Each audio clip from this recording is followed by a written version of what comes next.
पहले रुलाया फिर मनाया।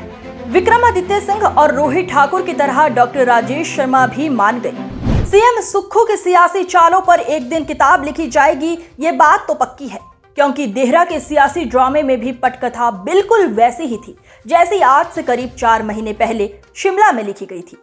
उस वक्त विक्रमादित्य सिंह की आंखों में आंसू थे और यहाँ देहरा में डॉक्टर राजेश शर्मा की आंखों में। कहानी लगभग सेम थी, बस परिस्थितियां, लोकेशन और किरदार बदल दिए गए थे।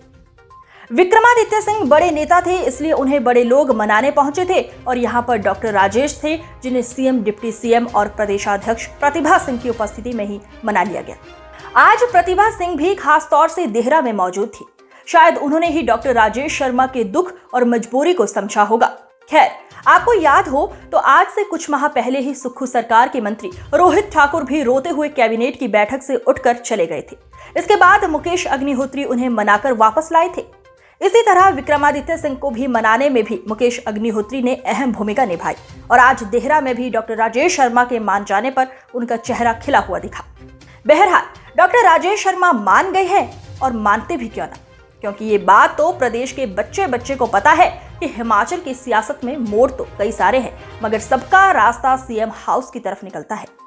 ऐसा थोड़ी है कि डॉक्टर राजेश शर्मा पहले व्यक्ति है जिन्होंने सीएम सुक्खू पर मानसिक प्रताड़ना का आरोप लगाया है। विक्रमादित्य सिंह को ही ले लीजिए, उन्होंने भी नम आंखों के साथ कहा था कि प्रताड़ित किया गया, दबाया गया। बगावत करने वाले 6 विधायकों ने भी मानसिक प्रताड़ना और विधायक को जलील करने जैसे आरोप सीएम सुक्खू पर लगाए थे, मगर नतीजा क्या निकला? कुछ भी नहीं, सब शांत हो गया। ऐसे में कहीं से भी ये कहना गलत नहीं होगा कि सीएम सुक्खू की सियासी पारी में बाकी सारे मोहरे हैं और राजा सिर्फ एक है, क्योंकि खजाना खाली है मगर सरकार चली रही है। एक के बाद एक बगावत हुए जा रही है मगर सरकार चल रही है। विरोधी ऑपरेशन लोटस चिल्ला रहे हैं मगर सरकार चल रही है। आज ही जयराम ठाकुर ने कहा है कि कांग्रेस के 6 और विधायक भाजपा में शामिल होना चाहते हैं। अब आप ही बताइए, बागी हुए विधायकों की दुर्दशा देखने के बाद भला कांग्रेस का कौन सा विधायक कहेगा कि हमें भाजपा में शामिल होना है? सच कहें तो सीएम सुक्खू को चक्रव्यूह में घेरते घेरते तो भाजपा का दम निकल चुका है। पहले 6 को तोड़ा तो 4 हार गए, निर्दलियों को साथ में लेकर आए तो अब उनका भी उपचुनाव हो रहा है।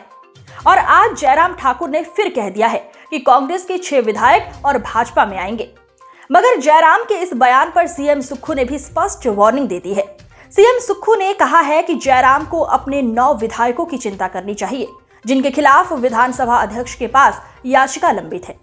भाजपा के 9 विधायकों ने बीते बजट सत्र के दौरान विधानसभा में गुंडागर्दी का नंगा नाच किया था।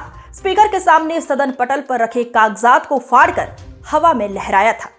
अगर ये 9 विधायक अयोग्य घोषित हुए तो दोबारा चुनाव में 1-2 ही गलती से जीत कर आएंगे, जिससे कांग्रेस विधायकों की संख्या 50 तक पहुंच सकती है।